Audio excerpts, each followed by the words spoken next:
let's wrap up William James Lecture 6 on Henry Bergson. And I have very little to say here. The last two videos, I think, have presented the ideas about as well as I know how at this stage. Maybe just reading James will be enough. The essence of life is its continuously changing character, but our concepts are all discontinuous and fixed, and the only mode of making them coincide with life is by arbitrarily supposing positions of arrest therein.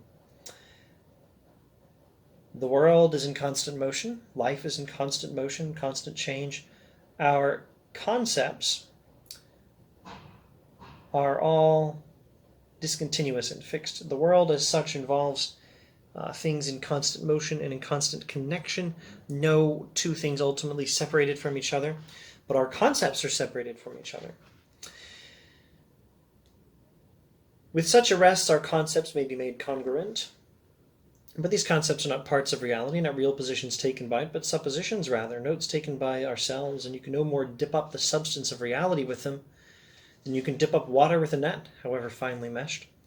Reality will slip right between our concepts.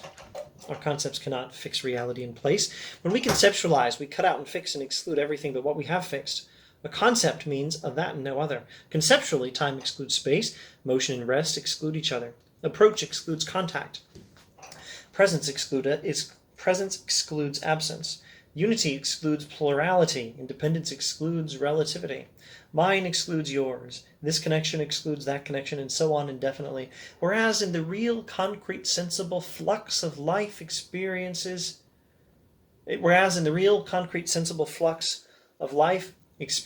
come penetrate each other so that it is not easy to know just what is excluded and what not.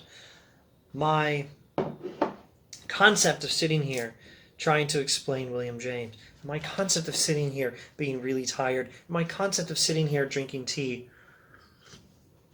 these concepts, none of them includes the other, but they're all part of the same experience. The conception of the first half of the interval between Achilles and the tortoise, going back to the Zeno's paradox material, I think 2 videos back, at the beginning of Lecture 6, the conception of the first half excludes that of the last half, and the mathematical necessity of traversing it separately before the last half is traversed stands permanently in the way of the last half ever being traversed. Meanwhile, the living Achilles asks no leave of logic. The velocity of his acts is an indivisible nature in them, like the expansive tension in a spring compressed. What really exists is not things made, but things in the making. Little, if anything, in reality is fixed. Reality falls in passing into conceptual analysis. It mounts in living its own undivided life. It buds and burgeons, changes and creates. Philosophy should seek this kind of living understanding of the movement of reality, not follow science and vainly patching together fragments of its dead results. Reality is in constant process of change and growth, or at least we hope growth.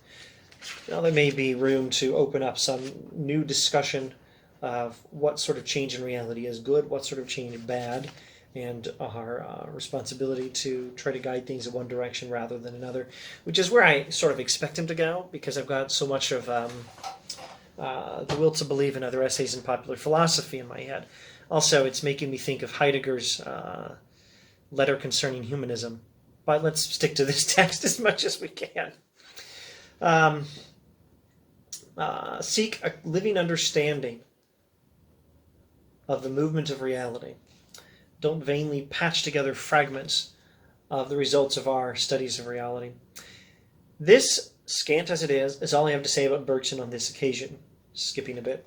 So he's not going to do a whole lot of explaining of Bergson's philosophy, but the one central point he takes from it is, as he said in an earlier lecture, logic must yield to reality, not vice versa.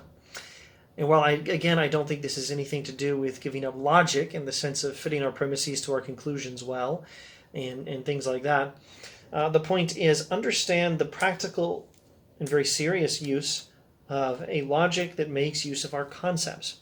But understand that its practical use is for living in and working in and having a working understanding of the world as we experience it. And don't abstract our concepts from the world as we experience it and then insist that reality as such must submit to those concepts. And if our concepts don't describe the world as we experience it, then that world must be an illusion. No. The world as we know it is, for all we know it, for all we could know, because, we can only know the world as we experience it. Isn't that good enough? The world as we know it, as we experience it, is what it is. And it's a thing in change that our concepts don't always live up to. But, keep the concepts. They're useful. What's that line?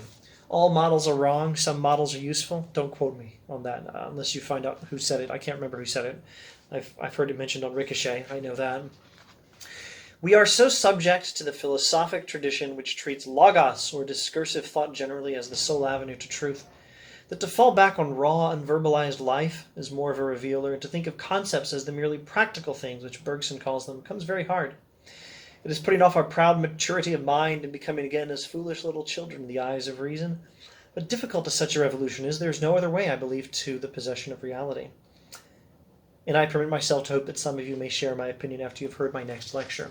So the next lecture, lecture 7, is not quite the conclusion. There's a set of conclusions in a lecture 8, and I expect we'll do something with lecture 7 in the next video. I have a lot of yellow highlighting in lecture 7, so who knows how that will go. So let's see. He wraps it up saying, that's all I have to say about Bergson, and think of concepts as practical things, like Bergson does, and that's good. We're so used to the philosophical tradition where we think of our abstract concepts as the sole avenue to truth, that falling back on life itself, on the world itself as we experience it, the world in process, is not easy for us. It's putting off our proud maturity of mind and becoming again as foolish little children in the eyes of reason. Nevertheless, we must do it. Incidentally, today I am reminded of my shortcomings, as the cupbearer said to the Pharaoh in Genesis chapter something, and probably the NIV 84 translation. I haven't read Bergson. I've read the Bible. This line, becoming again as foolish little children in the eyes of reason, this is one of those moments where, if you want to really know James, well, you have to read not only Bergson and Royce and Fechner, and know something about Kant and Hegel and all the Hegelian philosophers he keeps referencing. And to know this book, you got to know James' earlier writings, and Jonathan Edwards too. But you also got to know Scripture. There's so many references to the Bible. This is one of them. Find what Jesus says in the New Testament about trusting him like little children. I think that's what James is referencing here. Anyway, that's quite enough for lecture 6. Thanks for watching.